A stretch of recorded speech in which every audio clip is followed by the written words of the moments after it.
बढ़नी चाहिए। तो आप जैसे जहां हाईली टैलेंटेड लोग बैठे हो, ऐसे साइंटिस्ट बैठे हो, क्यों नहीं भारत आत्मनिर्भर बनेगा? बनेगा, मैं कॉन्फिडेंट हूं। नई नई नीश टेक्नोलॉजीज को इवॉल्व करना, यह सब सारा काम इस इंस्टीट्यूट के माध्यम से हो रहा है। यह देखकर मुझे बहुत खुशी हुई है और मैं सचमुच आप सबको, वाइस चांसलर से लेकर नीचे तक, आप सबको मैं इसके लिए अपनी तहे दिल में बधाई देता हूं। जिस तरीके से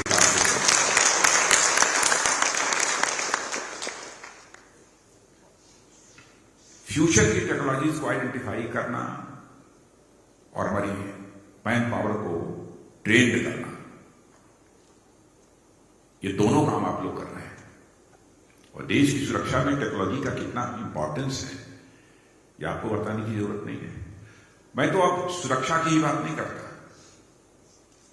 मैं तो ये कहता हूं कि सचमुच हम भारत को यदि कभी 10 साल बाद, 15 साल बाद, 20 साल बाद सुपर पावर यदि हम बनाना चाहते हैं, तो बिना एडवांस टेक्नोलॉजी, बिना नीश टेक्नोलॉजी के संभव नहीं है।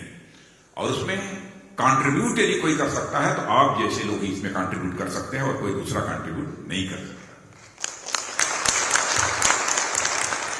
सामान्य व्यक्ति को आपका रोल भले ही समझ में ना आता, लेकिन आपके रोल को, आपकी इंपॉर्टेंस अच्छी तरह समझना।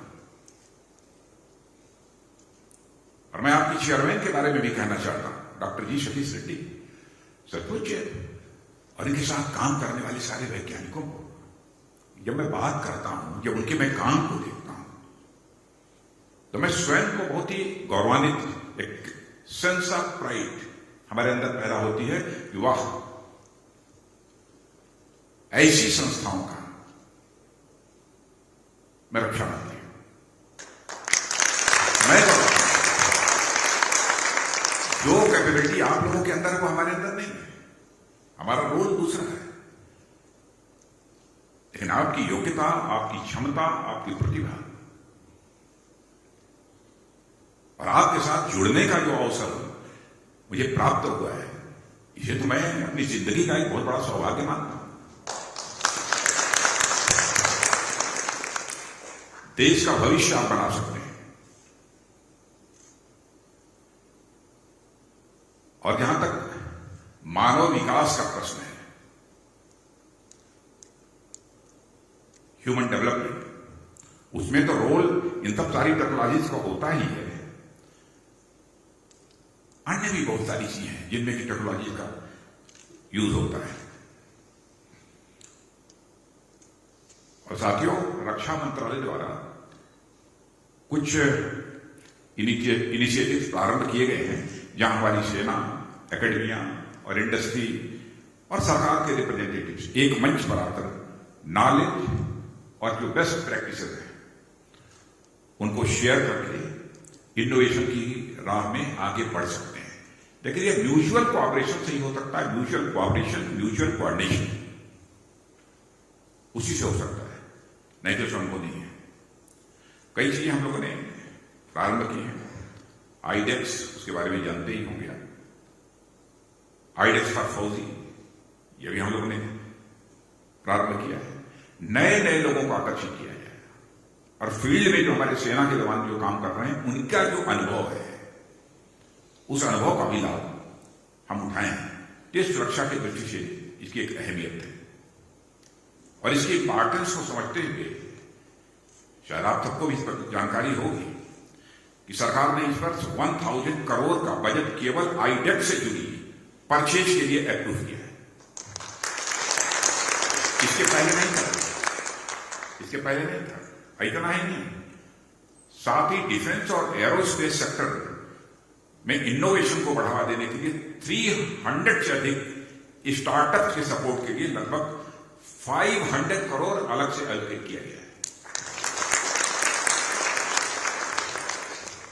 और मैं आपको यकीन दिलाना चाहता हूं कि यदि मैं इस रक्षा मंत्रालय में रहा तो मैं इसको आगे जरूर बढ़ूंगा, यह अमाउंट और आगे बढ़ जाएगा। अब इस बात की भी जानकारी होगी कि अब डिफेंस सेक्टर में तो हम लोग प्राइवेट सेक्टर की भी भागीदारी बढ़ा रहे हैं। अभी 2-3 दिन पहले मैं नागपुर में था, प्राइवेट सेक्टर ने हैंड ग्रेनेड लगभग 1 lakh hand grenade hand over किया है आर्मी को, और 10 लाख का बनाने वाले उन्होंने कहा कुछ ही समय में तैयार कर देंगे, 5 महीने के अंदर 1 लाख तैयार कर दिया। और हमारी कंट्री में प्राइवेट सेक्टर के द्वारा हैंड ग्रेनेड बना, एक हैंड ग्रेनेड की मैं कीमत पूछ रहा था कितनी होगी, तो उन्होंने कहा 3400। तो मैंने कहा कि आप एक्सपोर्ट भी करते हो? तो हाँ साहब एक्सपोर्ट करते हैं, अभी इंडोनेशिया को किया है। मैंने कहा कितनी कीमत देते हैं? उन्होंने कहा 7400। अब इससे अंदाज लगा सकते हैं। यही मैं कहता हूं ना, टेक्नोलॉजी के मामले में यदि एडवांसमेंट हम लोगों ने हासिल कर ली तो भारत सुपर पावर बन सकता है, सुपर इकोनॉमिक पावर बन सकता है। टेक्नोलॉजी में ताकत है और सारी दुनिया इसी नजरिए से देख रही है। और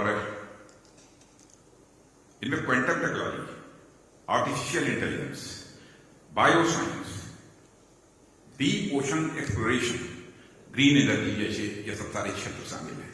इनमें भी बहुत कुछ करने की जरूरत है। कोई कह सकता है कि आर्टिफिशियल इंटेलिजेंस अपने में परफेक्ट हो गई, कुछ करने की जरूरत नहीं है बहुत कुछ करने की जरूरत है। वो और कोई नहीं कर सकता, आप जैसे लोग नहीं कर सकते। और हमने अच्छा, अब तक आपने देखा होगा कि गवर्नमेंट ने इस दिशा में जो भी स्टेप्स लिए हैं उनके रिजल्ट्स अब धीरे धीरे दिखने लगे हैं। और रिसर्च पर खास ध्यान देते हुए नेशनल एजुकेशन पॉलिसी 2020 को यदि आपने पढ़ा होगा, देखा होगा, नेशनल रिसर्च फाउंडेशन की भी एक उसमें कल्पना की गई है। और उसमें तय किया गया है कि नेशनल रिसर्च फाउंडेशन के लिए जो रिसर्च करने वाले लोग हैं उन पर 5 वर्षों के अंदर 50,000 करोड़ खर्च किया जाए, 50,000 करोड़ खर्च किया। कोविड के दौरान तो हमारे देश के वैज्ञानिकों ने यह करिश्मा किया है, उसकी जितने भी प्रशंसा की जाए बहुत कम है। करिश्मेटिक काम किया है। हम लोगों ने जो वैक्सीन तैयार की है, दुनिया के दूसरे देशों का इलाज हो रहा है इस वैक्सीन से, उनको इंजेक्ट की जा रही है। गांव में रहने वाले भारत के लोग अभी ये सब समझते हैं कि सारी चीजें दुनिया के दूसरे देशों से आती हैं, भारत में वो ताकत नहीं है। लेकिन आपको अंदाज नहीं होगा, गांव में बैठे हुए लोगों को भी ये पता लग गया है कि हमारे देश के वैज्ञानिकों ने वैक्सीन जो इजाद किया है, जो पैदा किया है, जो बनाया है, वह दुनिया के दूसरे देशों को भी इंजेक्ट की जा रही है।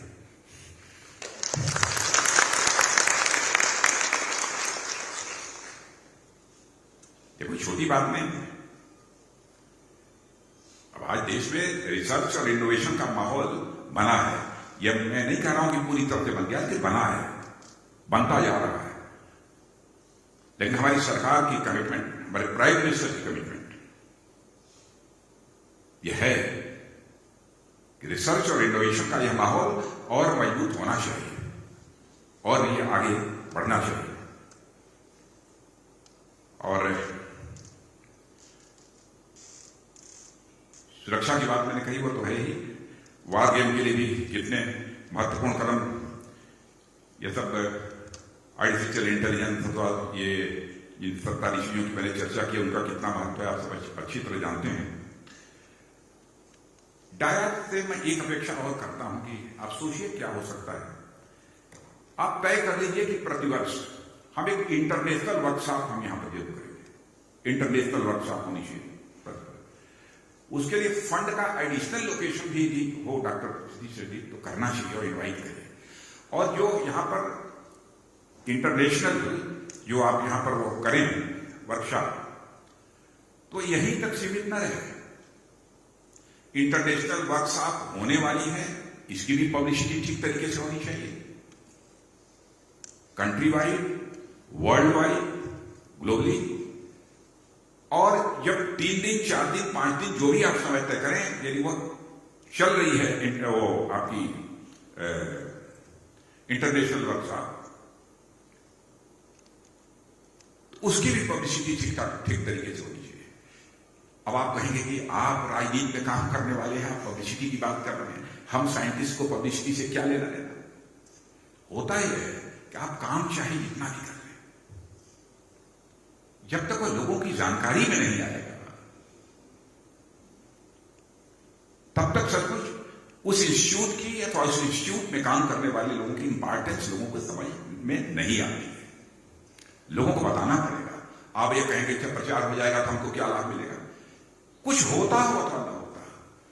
यदि आप अपना प्रोडक्ट दिखाया और प्रोडक्ट देखने के बाद मैंने आपको कांग्रेचुलेट किया, आपका हौसला बढ़ा कि नहीं? तो आप जहां जाएंगे आपको सम्मान के नजरिए से देखेंगे लोग कि डायट से आए हुए लोग हैं। यह उसकी अहमियत होती है। बहुत सारे जो इंस्टीट्यूट्स, एकेडमिक इंस्टीट्यूट्स काम कर रहे हैं हमारे देश में, उनको भी समझ में बात है भाई डायट है।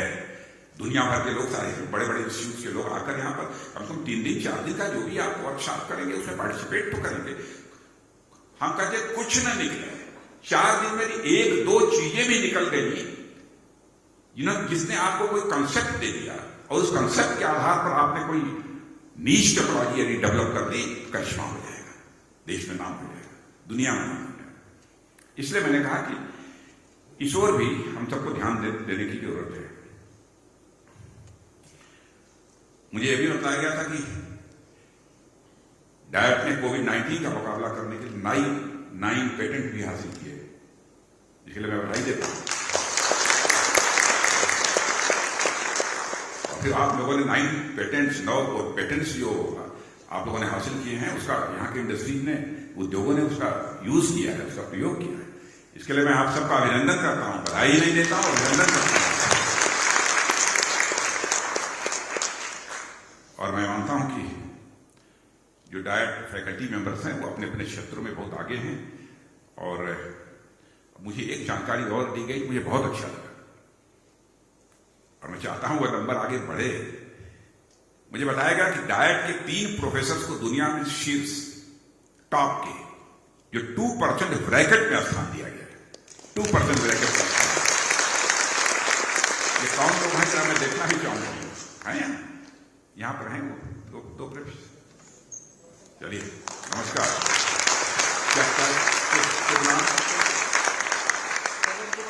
जी पवन कुमार जी खन्ना। एक बार पवन कुमार जी खन्ना का तालियां बजाकर हम लोग स्वागत करते हैं।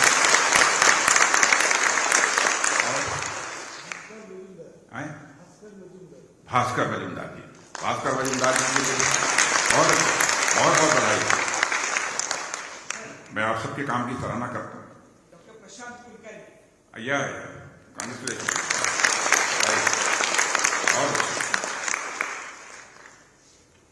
तो मैं समझता हूं कि इससे ज्यादा भाषण नहीं करना चाहिए, क्योंकि हम लोगों की आदत है भाषण करने की। लेकिन वैज्ञानिकों के सामने बहुत कम बोलना चाहिए। क्यों?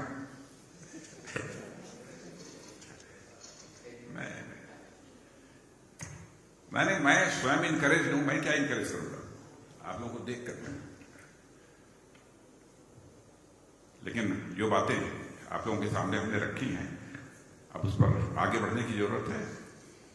और रामनारायण जी की अब जिम्मेदारी है कि बढ़ाइए। और कभी आपने देखा होगा कि जो गार्जियंस होते हैं, जब पैसा जल्दी नहीं देते हैं तो उनकी जेब में भी कभी कभी हाथ डालने की जरूरत पड़ती है। यह भूमिका भी आपको निभानी पड़ेगी। यदि डॉक्टर जी सतीश रेड्डी के द्वारा न मिले, आप इनकी जेब में डालिए हाथ। मैं पुनः जितने भी हमारे यहां पर प्रोफेसर्स हैं, मैं सभी का अभिनंदन करता हूं। और जितने हमारे स्टूडेंट्स हैं, उन सभी स्टूडेंट्स को तहे दिल, बड़ा होने के नाते और एक टीचर भी रह चुका हूं, इसलिए अपनी तरफ से आप सबको आशीर्वाद देता हूं, हार्दिक शुभकामनाएं देता हूं।